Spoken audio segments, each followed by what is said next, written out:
दोस्तों आज की सबसे पहली और बड़ी खबर। राज्य में 18 से 44 साल के आयु वर्ग के लोगों का वैक्सीनेशन के पहले दिन में युवाओं में दिखा जबरदस्त उत्साह। दोस्तों झारखंड में शुक्रवार से 18 से 44 साल के आयु वर्ग के लोगों का वैक्सीनेशन शुरू हो गया है। सीएम हेमंत सोरेन और स्वास्थ्य मंत्री बन्ना गुप्ता ने इस अभियान में सभी योग्य लोगों को शामिल होने की अपील भी की है। सरकार द्वारा फ्री में युवाओं को वैक्सीन दिया जाने लगा है। इससे पूर्व से यहाँ 45 साल से ऊपर के लोगों और सीनियर सिटीजन को भी टीका मिल रहा है। मुख्यमंत्री हेमंत सोरेन की अपील, कोरोना के खिलाफ हर हाल में लड़ना होगा, टीका लें और खुद को रखें सुरक्षित। सीएम हेमंत सोरेन ने झारखंड वासियों को कोरोना संक्रमण के खिलाफ लड़ाई में एकजुट होने का आह्वान किया है। शुक्रवार को एटीआई मेयर्स रोड में उन्होंने 18 साल से अधिक के लोगों के टीकाकरण अभियान का शुभारंभ किया।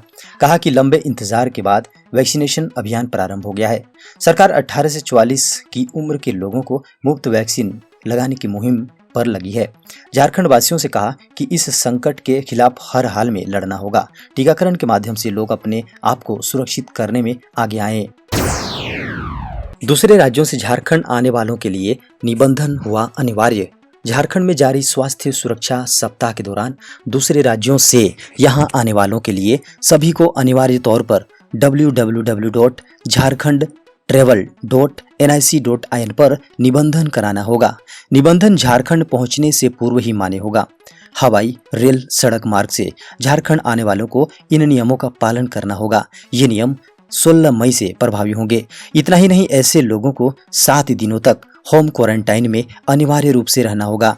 इस अवधि में होम क्वारंटाइन के लिए स्वास्थ्य, चिकित्सा, शिक्षा तथा परिवार कल्याण विभाग द्वारा निर्गत दिशा निर्देश का अनुपालन करना अनिवार्य होगा। झारखंड में 2 दिनों तक प्री मानसून रेन के साथ वज्रपात की संभावना। झारखंड में अगले 2 दिनों तक हवा और प्री मानसून बारिश के साथ वज्रपात की संभावना है। इसके साथ ही उत्तर दक्षिणी टर्फ लाइन के कारण मध्य प्रदेश में एक कम दबाव का चक्रवातीय क्षेत्र बन रहा है। इसका विस्तार तमिलनाडु तक है। वहीं एक ईस्ट वेस्ट टर्फ लाइन के कारण बड़े चक्रवातीय क्षेत्र का असर गंगा के मैदानी भाग से होते हुए झारखंड तक है। इसका असर राज्य में 2 दिनों के बाद कम होगा, लेकिन इस बीच अरब सागर में गुजरात के पास टकराने वाले तूफान तौकते का असर झारखंड में देखने को मिल सकता है। झारखंड की राजधानी रांची से बिहार जाने वाली 90% बसें हुई बंद। दोस्तों झारखंड व उससे सटे पड़ोसी राज्यों में चल रहे लॉकडाउन ने प्राइवेट बस मालिकों से लेकर बस स्टैंड संचालकों की कमर तोड़ दी है। वहीं 16 मई से झारखंड सरकार इंटर डिस्ट्रिक्ट व इंटर स्टेट बस सर्विस पर 27 मई तक पाबंदी लगाने की घोषणा कर दी है। इसका असर गुरुवार को राज्य के सबसे बड़े bus terminal Kantatoli Khadgarha bus stand में देखने को मिला। बस स्टैंड में सन्नाटा पसरा हुआ था। रांची में भी ब्लैक फंगस से 2 महिलाओं की मौत। झारखंड में ब्लैक फंगस के मरीजों की संख्या एक के बाद एक बढ़ती ही जा रही है। बृहस्पतिवार को ब्लैक फंगस से 2 महिलाओं की मौत हो गई। वहीं अभी भी 4 मरीज मेडिका अस्पताल में भर्ती हैं। आपको बता दें कि उनकी स्थिति में कुछ सुधार है। मृतकों में एक महिला धनबाद की थी और दूसरी चतरा की। पीएम मोदी ने भेजी 9.5 करोड़ किसानों के खाते में पीएम किसान निधि की 8वीं किस्त। प्रधानमंत्री नरेंद्र मोदी ने कोरोना संकट के बीच देश के 9.5 करोड़ से ज्यादा किसानों को पीएम किसान सम्मान निधि के तहत 8वीं किस्त की राशि जारी की।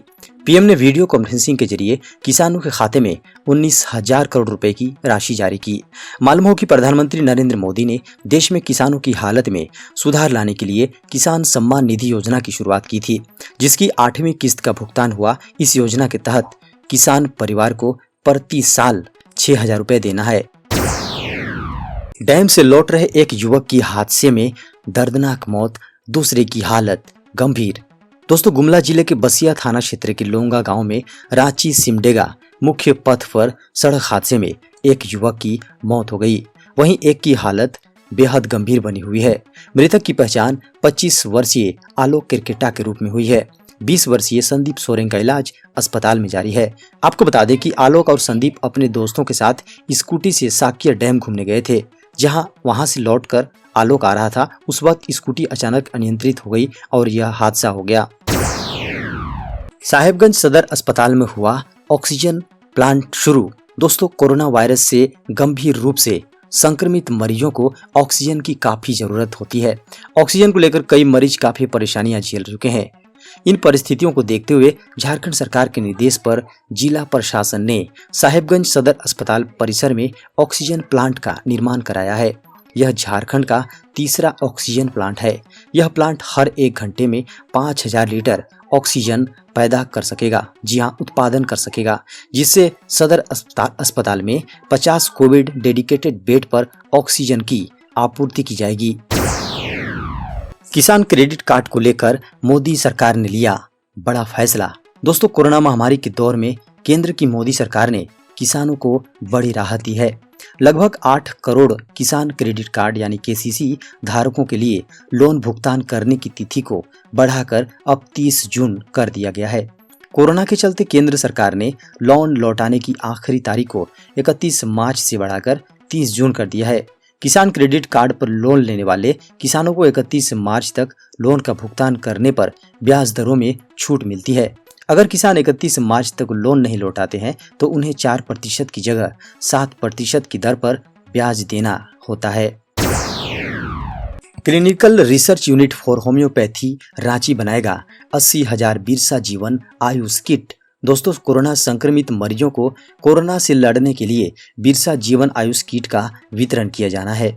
मुख्यमंत्री हेमंत सोरेन ने बिरसा जीवन आयुष कार्यक्रम का ऑनलाइन शुभारंभ 10 मई को की थी। उन्होंने कहा था कि होम्योपैथिक पद्धति से कई जीवन रक्षक दवाइयां कोविड-19 संक्रमण से लड़ने के लिए होम्योपैथिक विशेषज्ञों द्वारा तैयार की गई हैं। सीबीएसई ने कहा 12वीं बोर्ड परीक्षा पर कोई निर्णय नहीं, अफवाह पर न दे ध्यान। सीबीएसई का कहना है कि 12वीं बोर्ड की परीक्षाओं को लेकर फिलहाल कोई नया निर्णय नहीं लिया गया है। परीक्षाओं को रद्द किए जाने की खबरों को बोर्ड ने अफवाह करार दिया है। बोर्ड का यह भी कहना है कि इस विषय में कोई अन्य नया निर्णय भी नहीं लिया गया है। सीबीएसई ने 12वीं कक्षा की सीबीएसई बोर्ड परीक्षाओं के संबंध में कुछ मीडिया रिपोर्टरों का जवाब देते हुए यह बात कही है। सीबीएसई ने शुक्रवार को एक आधिकारिक बयान जारी करते हुए कहा है कि यह स्पष्ट किया जाता है कि सीबीएसई 12वीं कक्षाओं के संबंध में ऐसा कोई निर्णय नहीं लिया गया है, जैसा कि मीडिया के कुछ वर्गों में अनुमान लगाया जा रहा है। इस मामले में लिया गया कोई भी निर्णय आधिकारिक तौर पर जनता को सूचित किया जाएगा। 995 रुपए में मिलेगी रूसी वैक्सीन की एक डोज, भारत में इसे बनाएगी डॉक्टर रेड्डीज। कोरोना के खिलाफ लड़ाई में देश को एक और वैक्सीन मिल गई है। डॉक्टर रेड्डीज लेबोरेटरीज ने देश में रूसी वैक्सीन स्पुतनिक वी का वीज की डिलीवरी शुरू कर दी है। फिलहाल हैदराबाद में यह वैक्सीन पायलट प्रोजेक्ट के तहत सीमित अवधि के लिए उपलब्ध कराई जा रही है। डॉक्टर रेड्डीज ने स्पुतनिक वी की एक डोज की कीमत 995 रुपए 40 रुपए, 995 रुपए 40 पैसे तय की है। भारतीय रेलवे ने कई ट्रेनें की कैंसिल, कई का संचालन घटाया। कोरोना काल की दूसरी लहर के बीच भारतीय रेलवे ने लगातार कम होती यात्रियों की संख्या को देखते हुए और कई अन्य कारणों से कुछ और स्पेशल ट्रेनों को कैंसिल करने का निर्णय लिया है। इसके अलावा भारतीय रेलवे ने कुछ ट्रेनों का संचालन कम करने का फैसला किया है। रेलवे द्वारा कैंसिल की गई स्पेशल ट्रेनों से संबंधित किसी भी जानकारी के लिए यात्री रेल मदद हेल्पलाइन 139 डायल कर सकते हैं। इसके अलावा यात्री रेलवे की वेबसाइट और NTAS ऐप पर भी विजिट कर सकते हैं। गंगा में तैरते शवों पर राष्ट्रीय मानव अधिकार आयोग ने लिया संज्ञान, बिहार और यूपी के मुख्य सचिव को नोटिस जारी। गंगा नदी में तैरते शवों पर राष्ट्रीय मानव अधिकार आयोग ने संज्ञान लिया है।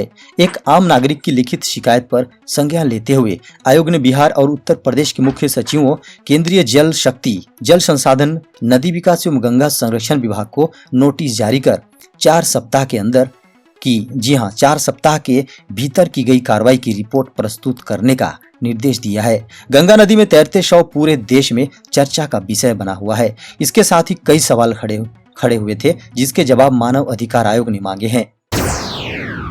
पीएम मोदी ने कहा, हम एक अदृश्य शत्रु से युद्ध लड़ रहे हैं। ग्रामीण इलाकों में कोरोना तेजी से फैल रहा है। प्रधानमंत्री नरेंद्र मोदी ने शुक्रवार को किसान सम्मान निधि स्कीम की 8वीं किस्त वीडियो कॉन्फ्रेंसिंग के जरिए जारी की। इस दौरान प्रधानमंत्री के संबोधन में कोरोना को लेकर उनकी चिंता साफ नजर आई। मोदी ने कहा कि हम एक अदृश्य शत्रु का सामना कर रहे हैं, इससे युद्ध स्तर पर लड़ाई जारी है। साथ ही कहा कि ग्रामीण इलाकों में कोरोना तेजी से फैल रहा है, ग्रामीणों को मास्क पहनने समेत बचाव के दूसरे उपाय जरूर करने चाहिए। कोरोना महामारी के बीच रिलायंस जियो ने अपने करोड़ों उपभोक्ताओं को दिया बड़ा तोहफा। दोस्तों, देश की सबसे बड़ी टेलीकॉम कंपनी रिलायंस जियो ने कोविड महामारी के दौरान अपने आम प्रीपेड ग्राहकों को बिना रिचार्ज कराए महीने में 300 मिनट मुफ्त आउटगोइंग कॉल की सुविधा देने का ऐलान किया है, जबकि इनकमिंग कॉल पहले की तरह निःशुल्क जारी रहेगी। कंपनी ने यहाँ बताया कि उसने अपने उन जियो फोन ग्राहकों को 300 मिनट मुफ्त आउटगोइंग कॉलिंग की सुविधा देने का फैसला किया है, जो लॉकडाउन या अन्य वजहों से रिचार्ज नहीं करा पा रहे हैं। बिना रिचार्ज किए जियो फोन ग्राहक अब 10 मिनट रोजाना अपने मोबाइल पर बात कर पाएंगे। 10 मिनट रोजाना के हिसाब से कंपनी प्रतिमाह 300 मिनट मुफ्त आउटगोइंग कॉल की सुविधा देगी।